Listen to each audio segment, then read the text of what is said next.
আল্লাহ রাসূল নামাজের মধ্যে দাঁড়িয়ে আল্লাহর কালাম থেকে যখন তিলাওয়াত করতেছেন, তিলাওয়াতের মধ্যে দুজকের আযাবের আয়াত যখন আসতো, কিয়ামতের ভয়াবহতার আলোচনার আয়াত যখন আসতো, হাসরের ময়দানের কঠিন অবস্থার আয়াত যখন আসতো, আল্লাহ রাসূল তিলাওয়াত করতেন আর আল্লাহ ডরের ভয়ে, দুজকের ডরের ভয়ে এমন ভাবে কান্দা শুরু করতেন। মা আয়েশা বলছেন, বাত উতরাইতে গিয়া যেইভাবে সাউন্ড করে তার উপরে কোনো ডাকনি থাকলে আল্লাহ রাসূলের নুরানি সিনা মুবারক থেকে সেইভাবে কান্দার আওয়াজ আসতো। বলো সুবহানাল্লাহ। যার দুজখের আগুন আল্লাহ হারাম করে দিয়েছেন, সুবহানাল্লাহ বলেন, যাকে আল্লাহ সুসংবাদ দিয়েছেন সেই কিয়ামতের মহা মুসিবতের দিনে যাকে আল্লাহ দান করবেন আসা আইয়াবআসাকা রাব্বুকা মাকামান মাহমুদা। জোরে বলো আল্লাহু আকবার। যে মাকাম মাহমুদের ওয়াদা আল্লাহ দিয়েছে তার রাসূলকে, দুজখে তো প্রশ্নই আসে না। যিনি দুজখবাসীকে শাফায়াত করে জাহান্নাম থেকে বাহির করে জান্নাতে নেবেন, যিনি সর্বপ্রথম আল্লাহর জান্নাতে ঢুকবেন, যিনি জান্নাতে কদম না রাখলে আল্লাহ তার জান্নাতের দরজা খুলে দিবেন না। বলেন সুবহানাল্লাহ। তিনি রাত্রি শেষ প্রহরে দাঁড়িয়ে আল্লাহর কালাম তিলাওয়াত করতেছেন, নামাজের মধ্যে কাটাইয়া দিতেছেন। আর আমরা যারা সাধারণ মানুষ, তাহাজ্জুদ তো দূরের কথা, পাঁচ ওয়াক্তের নামাজ পড়ে না, এই শ্রেণীর নাফরমানেরা, তথাকথিত নামদারি মুসলমানেরা আছে না নাই? কথা বলবেন, কথা বলবেন। আপনাদের এলাকায় নাই, হাইলাকান্দিতে নাই, মাশাআল্লাহ আলহামদুলিল্লাহ। না আসে? মাঝে মধ্যে আসে। এই কথা বুঝেন না আপনারা? আসে না নাই? আসে, সব জায়গায় আসে। এদের সংখ্যা বাড়তেছে না কমতেছে? জি, আপনাদের এলাকার কথাটা বলতে শরম লাগে নাকি? বাড়তেছে না কমতেছে? বাড়তেছে, সব জায়গায় বাড়তেছে। আর মানুষের হৃদয় থেকে আল্লাহর ডর ভয় চলে যাইতেছে। আর চলে যাওয়ার অন্যতম কারণ হলো রিজেক হারাম হয়ে গেছে। কি হারাম হয়েছে? রিজেকে বেজাল ঢুকেছে, যেমনি ঢুকছে রক্ত মাংস নাপাক অপবিত্র হয়ে গেছে, কল্ব মুর্দা হয়ে গেছে। কতটুক আল্লাহর ডর ভয় অন্তর থেকে যাইতেছে বিভিন্ন সময় প্র্যাকটিক্যালে এক একটা ঘটনা দেখলে বোঝা যায়। মাঝে গেলাম এক মৈয়ত বাড়িতে, জোহরের নামাজের পর জানাজার নামাজ হবে, জোহরের নামাজের আজান হলো, মসজিদে জামাত হলো, অর্ধেক পার্সেন্ট মানুষ মসজিদে গেল না, নামাজ পড়লো না, মৈয়ত বাড়িতে বসে থাকলো। তার কারণ হলো তারা এসেছে জানাজার নামাজের জন্য। কিসের জন্য? কথা বলবেন, কিসের জন্য? আজান যখন হলো, নামাজ হলো, জামাত হলো, সেই জোহরের নামাজ ফরজ না সুন্নত? কথা বলবেন। ফরজ। জানাজার নামাজ ফরজ, তবে ফরজে কিফায়া, ৩-৪ জন মিলে আদায় করে দিলে আদায় হয়ে যায়। সুবহানাল্লাহ বলেন। কিন্তু আপনার আমার জোহরের নামাজ যদি সারা গাঁয়ে মিলে পড়ে আদায় হবে? আদায় হবে? হবে না। দেখেন অবস্থা। এরপর আজকে তো এই সংখ্যাটাও বাড়তেছে, যারা ৫ ওয়াক্ত পড়ে না, যারা শুক্রবারে ২ রাকাত পড়ে। কয় রাকাত? এই শ্রেণীর, এই দলের মানুষ আপনাদের এদিকে আসেনি? আসে? আল্লাহ এদেরকে হেদায়েত করুক। সকালে বলেন আল্লাহুম্মা আমিন। বড় দুঃখ লাগে, আফসোস লাগে। একটা মানুষ সারা সপ্তাহে নামাজে গেল, সকাল থেকে প্রস্তুত হইল, গোসল করলো, কাপড় ধুইল, আতর লাগাইল, হাঁটিয়া গেল, কিন্তু যাওয়ার পরে 2 রাকাতের বেশি পড়তে চায়। আসলে নামাজ জানে না, আসলে নামাজ জানে না। বেশিরভাগ যারা যে 2 রাকাত পন্থী, 2 রাকাতের দলে যারা, এরা বেশিরভাগ নামাজ জানে না। এর কারণে তারা দেখে আরে আরেক দল তখন বার হইছে, ভাই তোমার নামাজও হইল মাত্র 2 রাকাত। নাউজুবিল্লাহ কইলা না? ইলা আরো বহুত মাসলা শুনবা। আল্লাহ এর থেকে যেন হেদায়েত করে, হেফাজতে রাখে। বলেন আল্লাহুম্মা আমিন।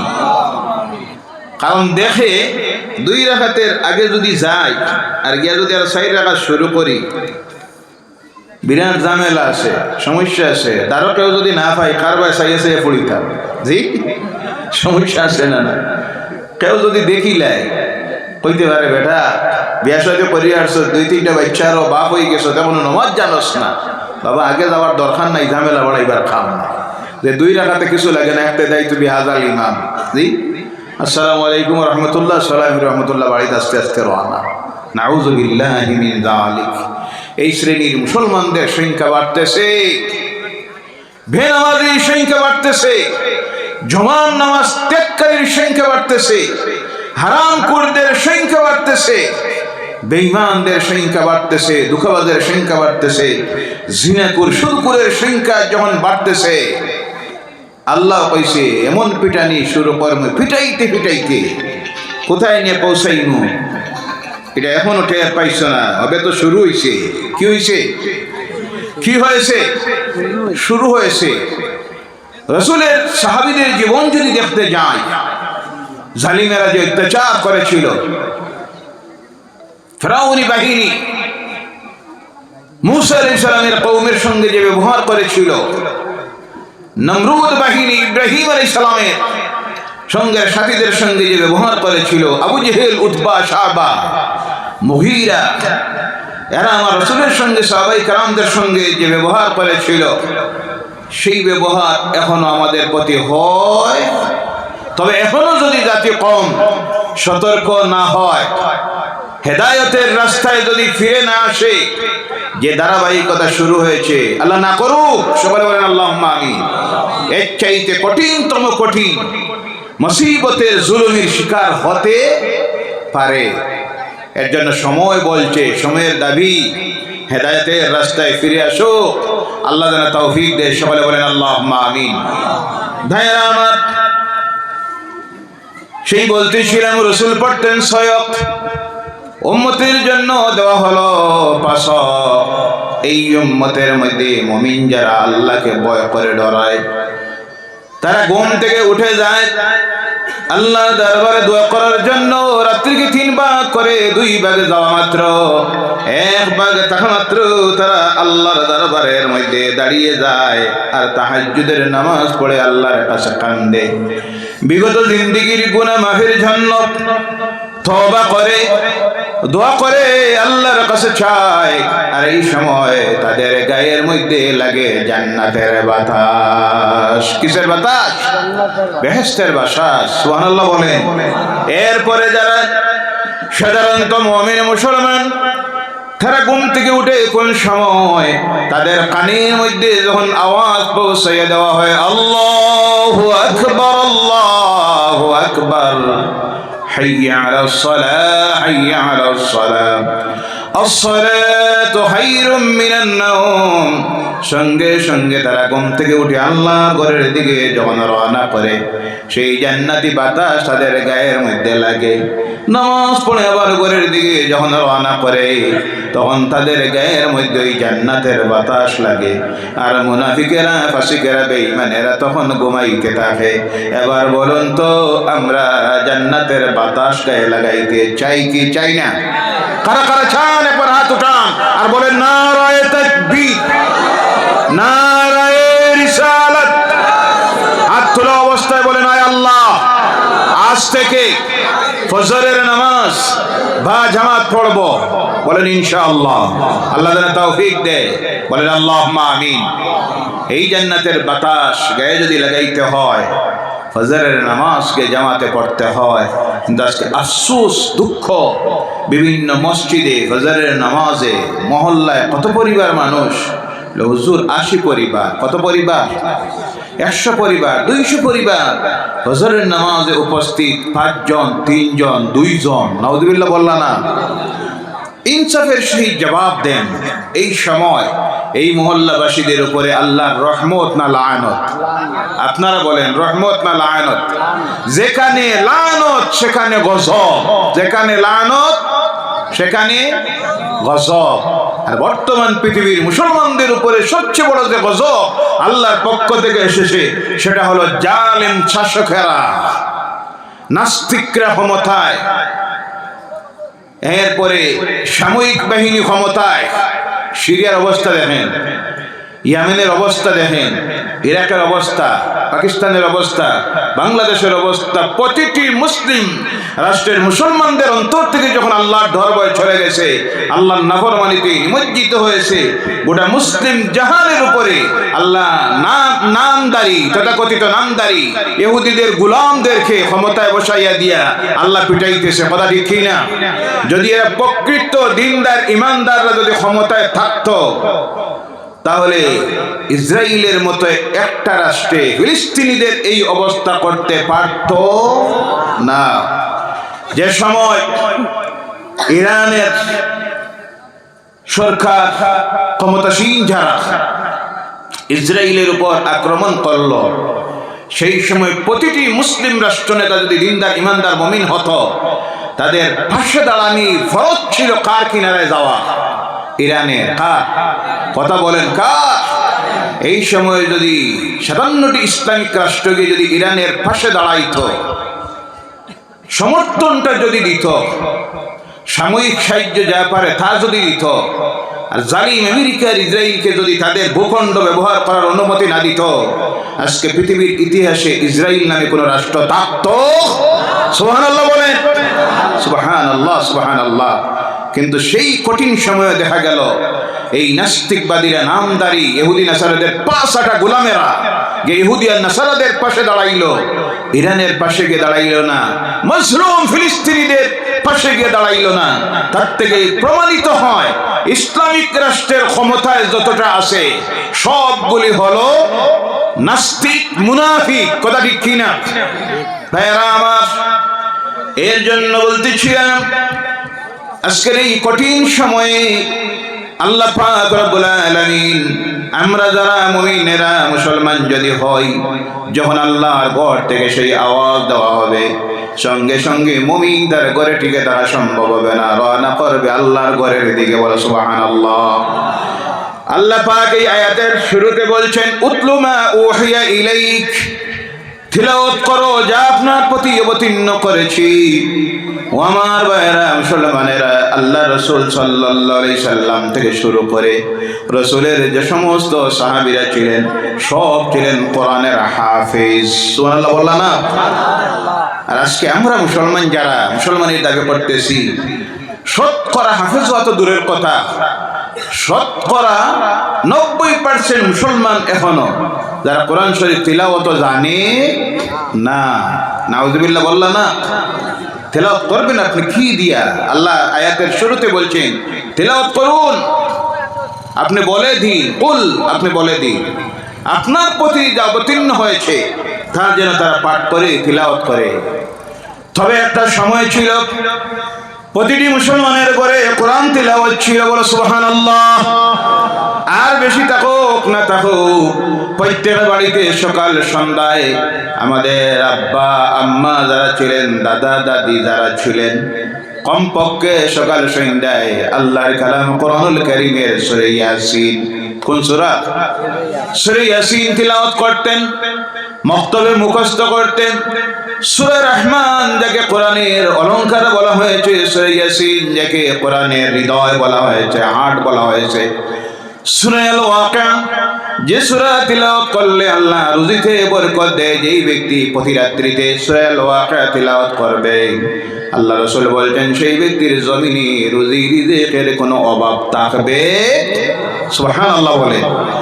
যেই ব্যক্তি সূরা ইয়াসিন প্রতিদিন দিনের বেলায় অথবা রাত্রিতে যদি একবার তিলাওয়াত করে, কয়বার? সাকরাতুল মাউত যাকে বলা হয়, ইজা জাআ সাকরাতুল মাউত বিল হক, কোরআনে আল্লাহ বলছেন মৃত্যুর যন্ত্রণা কষ্ট সত্য যার থেকে তোমরা বাঁচতে চাও, রাসূল বলছেন যে ব্যক্তি সূরা ইয়াসিন প্রতিদিন দিনের বেলায় অথবা রাত্রিতে যদি একবার তিলাওয়াত করে, আল্লাহ সেই মৃত্যুর যন্ত্রণা সাকরাতুল মাউত থেকে তাকে নাজাত দিয়ে দিবে। সুবহানাল্লাহ। প্রত্যেকটা মানুষ তা তিলাওয়াত করতে মুখস্থ ছিল। সূরা আল মুলুক প্রত্যেকের মুখস্থ থাকতো, তিলাওয়াত করতো সকাল সন্ধ্যা। হাদিস শরীফের মধ্যে আসতেছে যেই ব্যক্তি সূরাটাকে মুখস্থ করে নিবে, দিন অথবা রাত্রিতে একবার যখন তিলাওয়াত করবে, আল্লাহ সেই বান্দা বান্দির মুমিন মুমিনাতের কবরের সওয়ালকে আসান করে দিবে, কবরের আযাব আল্লাহ মাফ করে দিবে। সুবহানাল্লাহ। তাসুস হারাইয়াছি সূরা কাহা শুক্রবারের রাত্রিতে কেউ যদি তিলাওয়াত করে অথবা প্রতি রাত্রিতে তিলাওয়াত করে, দাজ্জালের ফিতনা থেকে আল্লাহ তাকে হেফাজত করে নিবে। বলেন সুবহানাল্লাহ। কি কোরআন পাইলাম আয়াতুল কুদসি, কোরআনের ৭০ নম্বর আয়াত। যেই ব্যক্তি মাগরিবের পর অথবা এশার পর ফজরের পর যদি একবার তিলাওয়াত করে, কয়বার? দুনিয়ার সকল প্রকারের মুসিবত গজবাত বলিয়াত মউত নামক রোগ থেকে বাকি যত রোগ আছে সমস্ত রোগ থেকে আল্লাহ তার বান্দা বান্দিকে হেফাজত করেন। সুবহানাল্লাহ। নাই তো হারাইয়াছি, কিছুই নাই, সব হারাইছি। হারানির একটা কারণ হলো মোবাইল। কোনটা? কথা বলেন কোনটা? সব ব্যস্ত একটা লইয়া। কোনটা লইয়া? গতকালও বলেছি ২.৫ বছরের বাচ্চাও ব্যস্ত, মাতাসানা মিশা। ৩ বছরের ৪ বছরের বাচ্চাও ব্যস্ত, বাড়ির দিকে দেখই না এখন মোবাইল। কোনটা? কোনটা? কথা কইতে আপনারা শরম লাগে। কোনটা? আপনারা মনে মনে কই আপনার জানা নাই, আমার তো জানা আছে, আপনারা জানাইতাম চাইয়া। কথা কইলে বোঝা যাইব আপনারা কথা বুঝেছেন, আর না হয় বোঝা যায় মানুষগুলি বোবার মতো ছাই রইছে মনে হয়। আমার মাহফিলে যারা বসে জানা আছে কিছু কথা বলতে, আপনারা নারাজ হইতেন। ভাইয়েরা আমার, অনেক মায়েরা আছে যারা বলে আমার বাচ্চাটার হাতে মোবাইল না দিলে খানি খায় না, আমার বাচ্চার হাতে মোবাইল না দিলে ঘুমায় না। নাউজুবিল্লাহ কইলা না? ২.৫-৩ বছরের ৪ বছরের বাচ্চার যদি এই হয়, আমলের জীবন ধ্বংস, শেষ। ৭-৮ বছর বয়স যখন হবে এ মোবাইলের এডিক্ট হয়ে যাবে, মোবাইলের নেশাখোর হবে। আজকে শতকরা ২৫-৩০-৩৫% যুবকেরা মদের নেশায় নয়, টেলিভিশনের নেশায় নয়, খেলার নেশায় নয়, মোবাইলের নেশায় তাদের জীবন ধ্বংস করে দিতেছে। আসে না? নাই। প্যান্ডেলে ঢুকার সময় নয়, এদিকে 2টা উবাত। কয়টা? মাথার তক্ষি নাই। সুলোর যে হাল্লত দেখলাম, হায়ওয়ান জানোয়ার না মানুষ। আমি জিগাইলাম এই প্যান্ডেলের কিনারায়, জিগাইলাম তোমরা বাড়ি কোন জায়গায়? হুজুর এখানে। এখানে কিতার লাগিয়ে আইসো? 2টার মোবাইল বাজার। নাউজুবিল্লাহ বললা না? কত বড় দুঃসাহস! কারণ মা বাপ ট্রেনিং দিয়ে তুলছে। 2-2.5-3-4 বছরের বাচ্চারাতে মোবাইল দিচ্ছে, ট্রেনিং দিয়ে তুলছে। মাহফিল চলতেছে এইখানে, আর এই প্যান্ডেলের সামনে রাস্তায় ঢুকতে এইখানে মাত্র 2টা দাঁড়াইয়া মোবাইল বাজার। তো আমি বললাম বালা মনে করতে বাড়ি যাও, জ্ঞানে অসুবিধা আছে। এরপরে আস্তে আস্তে গেছে গিয়ে, কিন্তু প্যান্ডেলে ঢুকছে না। নাউজুবিল্লাহ বলেন। শতকরা 30-40% আমার সমাজের যুবকেরা 16-18-12 বছরের 30-25 বছরের এই কাজে 24 ঘন্টা লিপ্ত আছে না নাই? যারা এই সময়ে বই নিয়ে বয়ার প্রয়োজন, সামনে মেট্রিক পরীক্ষা, হায়ার সেকেন্ডারি পরীক্ষা, যারা কম্পিউটারে বয়ার দরকার, ল্যাপটপ নিয়ে বয়ার দরকার, তারা রাস্তার কিনারায় মোবাইল নিয়ে, এই জাতির ভবিষ্যৎ ধ্বংস হয়ে যাচ্ছে। এই সমাজের মানুষের মন মানসিকতা নষ্ট হয়ে গেছে। পৃথিবীর মানুষ যখন চিন্তা করতেছে উন্নতির, উন্নয়নের, জাতিকে কমকে টিকাইয়া রাখার, উন্নতির চূড়ান্ত শিখরে নেওয়া, এই সময় এই সমাজের মানুষের চালচলন, বিশেষ করে পরবর্তী প্রজন্ম যারা উঠে আসতেছে, এদের অবস্থা দেখলে চিন্তা করতে হয়, আল্লাহ এই কমের ভবিষ্যৎ কি? কোথায় যাচ্ছে আজকে এরা? এদেরকে কি দিয়ে ফিরানি যায়? কি দিয়ে হেদায়েতের রাস্তায় না যায়? যাদেরকে দেখে পৃথিবীর পথহারা মানুষগুলি আল্লাহ দ্বীন গ্রহণ করেছিল, যাদের কাছ থেকে আদর্শ গ্রহণ করেছিল, আজকে এদের এই অবস্থা। তার কারণ হলো কোরআন পড়া জানি না, কোরআন পড়া জানলে তিলাওয়াত করি না, কোরআন বুঝি না, কোরআন থেকে দূরে সরে গিয়েছি। যাওয়ার বর্তমান সময়ে যাওয়ার 1 নম্বরের কারণ হলো মোবাইল। একজন মা সবচেয়ে বড় যে সমাজের পরিবারের দায়িত্ব নিত, যার হাতে নির্ভর করতেছে বাচ্চার ভবিষ্যৎ, এই মারও 24 ঘন্টা এক ডিউটি, ফেসবুক, কোনটা? ইউটিউব, এরপরে ইনস্টাগ্রাম, আরো যে কত আছে। নাউজুবিল্লাহ বলেন। বাপ দেখে, স্বামী দেখে, একটাবার বাধা দেয় না, জিজ্ঞাসা করে না তোমার নামাজ কোন সময়, তোমার ডিউটি মাগরিব পরে মোবাইল না বাচ্চারে নিয়ে বর, স্কুলের পড়া, মক্তবের পড়া, রাত 9টা পর্যন্ত পড়াও। এবার তো সমঝাই দিলেছে নিজে নাই, প্রাইভেট শিক্ষক, এটা খারাপ নয় তো। মা তো এই দায়িত্ব নিতে পারে। একটা বাচ্চার সবচেয়ে বড় শিক্ষিকা হলো মা, শিক্ষক হলো বাপ, কথা ঠিক কিনা? ফজরের পর এই মা যদি বাচ্চাটাকে নিয়ে বসত, নির্দিষ্ট সময়ে ফজরের নামাজ পড়ে, বাপ যদি ফজরের নামাজ মসজিদে গিয়ে জামাতে পড়ত, আর ফজরের পরে গিয়ে যদি কোরআন তিলাওয়াত করত, যা জানা আছে তা তিলাওয়াত করুন। বেশি জানা নাই, সূরা আলাম তারা কাইফা ফাআলা রাব্বুকা বিআসহাবিল ফিল থেকে জানা আছে, প্রতিদিন তিলাওয়াত করুন। আর নিজের বাচ্চাটাকে কিনারায় বসান, দেখবেন এই তিলাওয়াতে মানুষের হৃদয় আসর করে। বলো সুবহানাল্লাহ। সবচেয়ে বেশি মানুষের হৃদয়ে যে জিনিসে গিয়ে আসর করে সেটা হলো আল্লাহর কালাম, কোরআনের তিলাওয়াত। আজকে বাড়িতে তিলাওয়াত নাই। হ্যাঁ তিলাওয়াত আছে, বাপ মারা গেলে 40 দিন। কতদিন? মা মারা গেলে 40 দিন।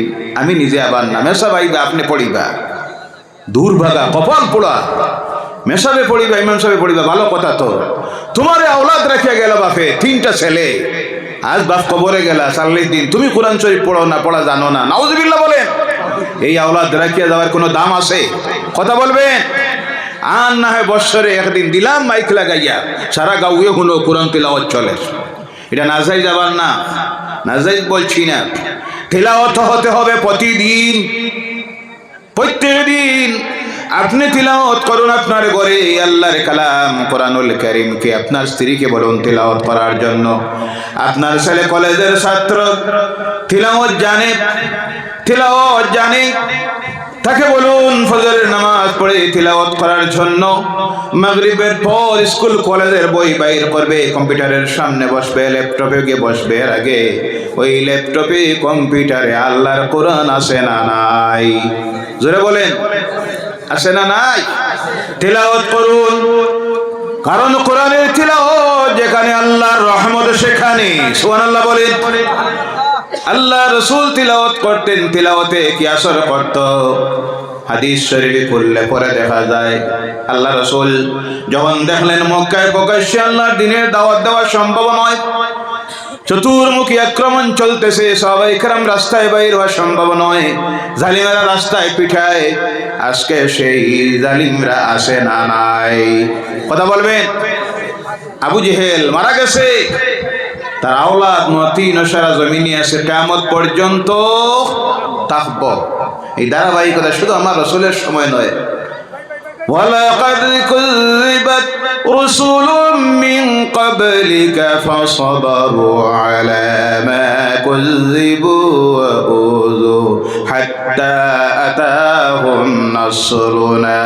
জোরে বলো আল্লাহু আকবার। আল্লাহ রাসূলের প্রতি যখন জুলুম অত্যাচার চলতেছে, রাসূলকে যখন মিথ্যাবাদী বলে গালি দিতেছে, পাগল বলে গালি দিতেছে, আল্লাহ আয়াত নাযিল করে বললেন, আমার রাসূল, আপনার আগে যারা নবীরা এসেছিলেন এইভাবে তারা তাদেরকে মিথ্যাবাদী বলেছে, গালি দিয়েছে, অত্যাচার করেছে, তারা তখন ধৈর্য ধারণ করেছেন। কি করেছেন? ধৈর্য ধারণ করেছেন। আপনিও ধৈর্য ধারণ করুন। তাদের প্রতি ধৈর্য ধারণ করার পর তাদের প্রতি আল্লাহর পক্ষ থেকে সাহায্য এসেছিল। বলে সুবহানাল্লাহ।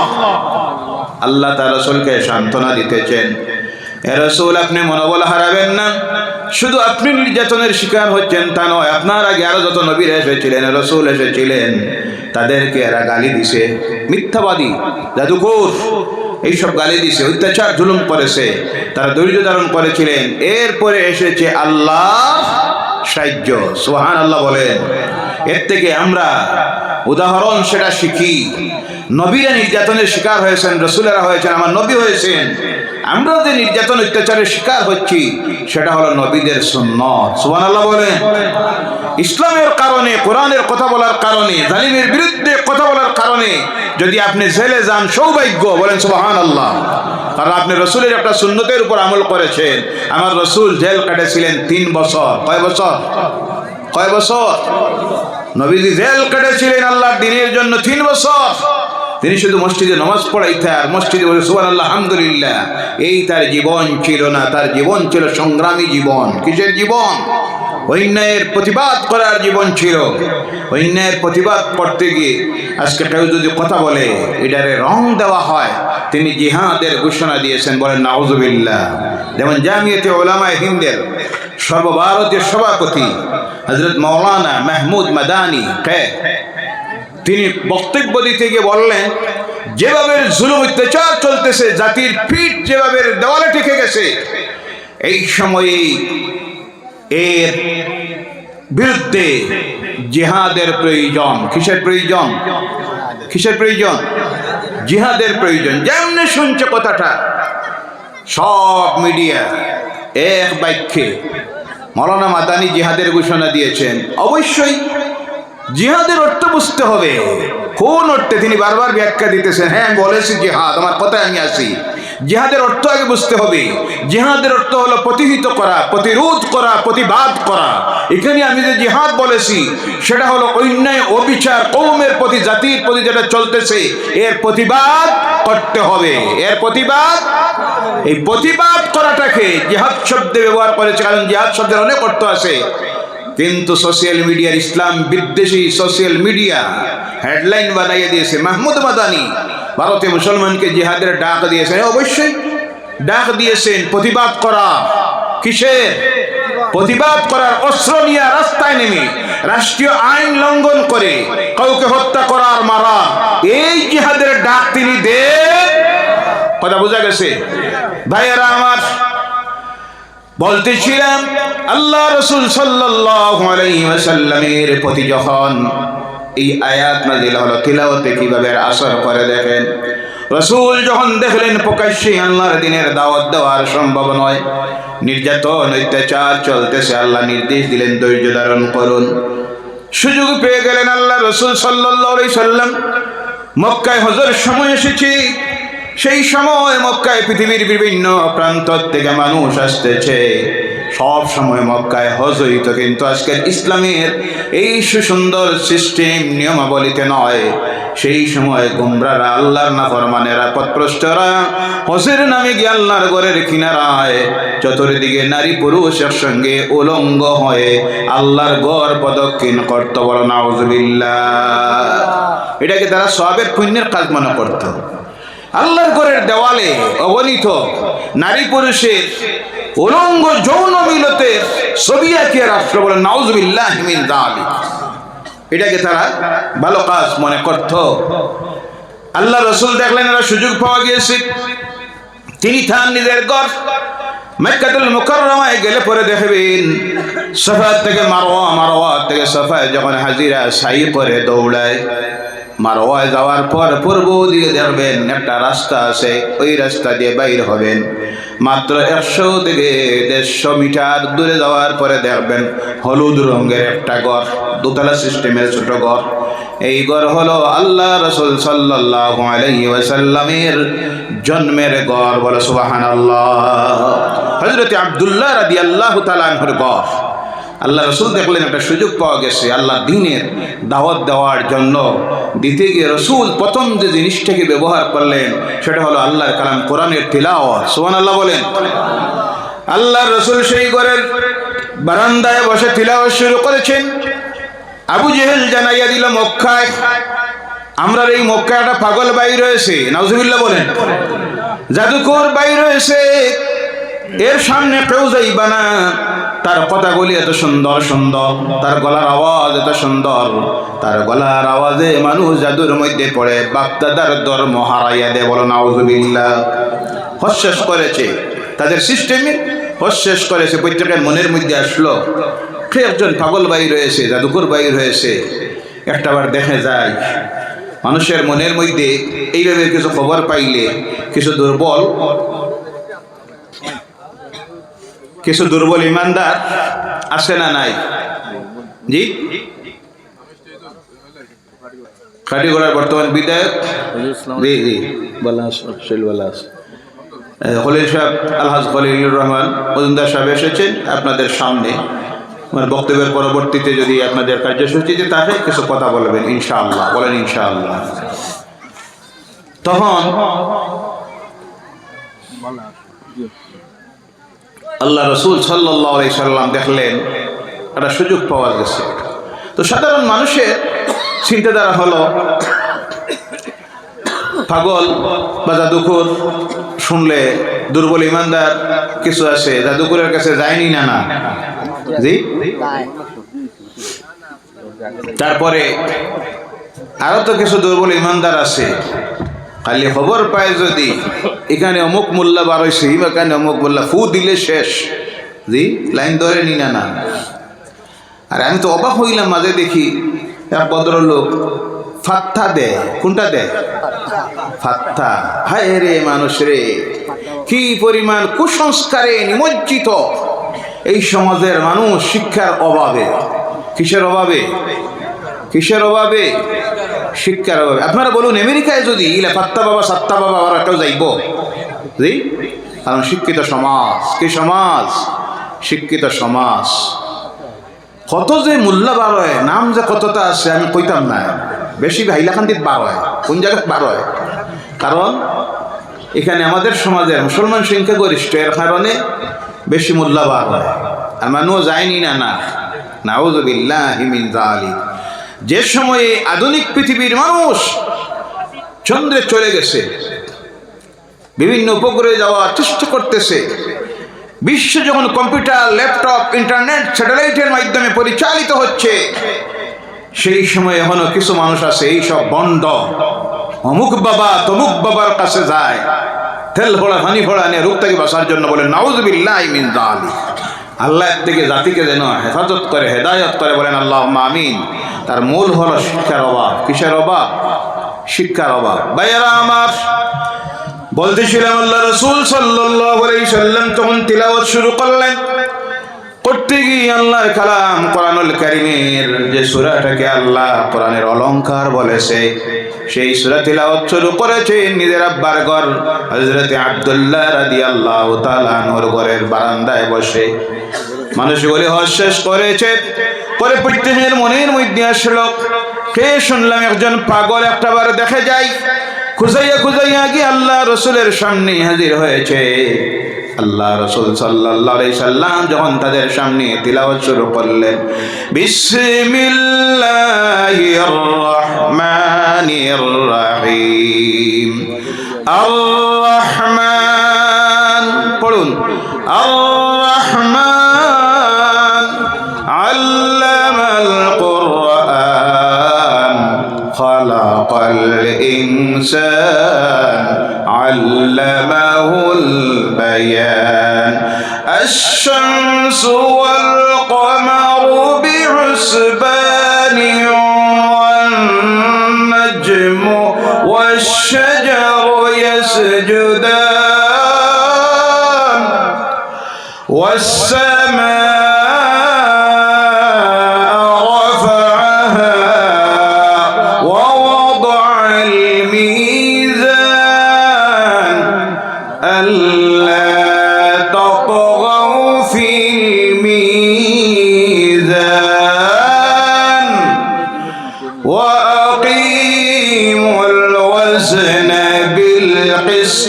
ولا تخسروا الميزان والأرض وضعها للأنام فيها فاكهة والنخل ذات الأكمام والحب ذو العصف والريحان فبأي آلاء ربكما تكذبان سورة الله أكبر। এই তিলাওয়াত যখন আল্লাহ রাসূল সাল্লাল্লাহু আলাইহি সাল্লাম করতেছেন। এই পথহারা মানুষগুলি যারা সামনে এসে দাঁড়াইয়াছে, আল্লাহর কালামের তিলাওয়াত তাদের কলিজায় হৃদয়ে কলবে গিয়ে তীরের গুলির মতো আসার করলো। সুবহানাল্লাহ। পথহারা মানুষ চিন্তায় পড়েছে, শুনলাম মানুষটা পাগল, নতুন নতুন কথা বলে, এত সুন্দর কথা, এর চাইতে সুন্দর কথা তো আল্লাহর জমিনে হতে পারে না। বলে সুবহানাল্লাহ। শুধু মানুষ কেন, যে কোরআনের তিলাওয়াত শুনে জিন জাতি আল্লাহর দ্বীন গ্রহণ করেছিল। বলে সুবহানাল্লাহ। মক্কাতুল মুকাররমায় গেলে পরে দেখবেন জান্নাতুল মুআল্লা কবরস্থানে যাওয়ার সময় রাস্তার মধ্যে একটা মসজিদ পড়ে, যে এই মসজিদের নাম হলো মসজিদে জিন। কোন মসজিদ? মসজিদে জিন। এই মসজিদে কি জিনেরা নামাজ পড়ে? এই মসজিদ সেই মসজিদ। আমার রাসূল তাইফ থেকে ফেরার পথে আক্রান্ত হয়ে আসলেন। এই জায়গায় আসার পর দুর্বল ক্লান্ত, মক্কায় যাওয়া সম্ভব নয়, বেশি দূরে আজকে মক্কা নয়, মক্কার সিটি তো এখানে হয়ে গেছে। রাত্রিতে সেখানে রাত্রি যাপন করলেন। ঈশা নামাজের সময় হয়েছে, দাঁড়াইয়া আল্লাহর কালামে কোরআন তেলাওয়াত শুরু করেছেন। পাশ দিয়ে যাইতেছিলেন 70 জন জিন সর্দার। কতজন? 70 জন জিন সর্দার যাইতেছিল। আল্লাহ রাসূলের তিলাওয়াতের আওয়াজ শুনে বসে গেছে। রাসূলের নামাজ যখন শেষ হলো, জিজ্ঞাসা করে, ইয়া রাসূলুল্লাহ সাল্লাল্লাহু আলাইহি সাল্লাম, আপনি কি পড়তেছিলেন? আবার পড়ুন। আল্লাহ রাসূল জিজ্ঞাসা করেন, আপনারা কারা? তারা বলল, আমরা মানুষ নই, আমরা হলাম জিন্নাতের সর্দার। সুবহানাল্লাহ বলেন। 70 জন জিন সর্দার আমরা রাস্তা দিয়ে যেতেছিলাম, আপনার তিলাওয়াত শুনে আকৃষ্ট হয়ে আমরা বসে গেছি। আবার পড়ুন।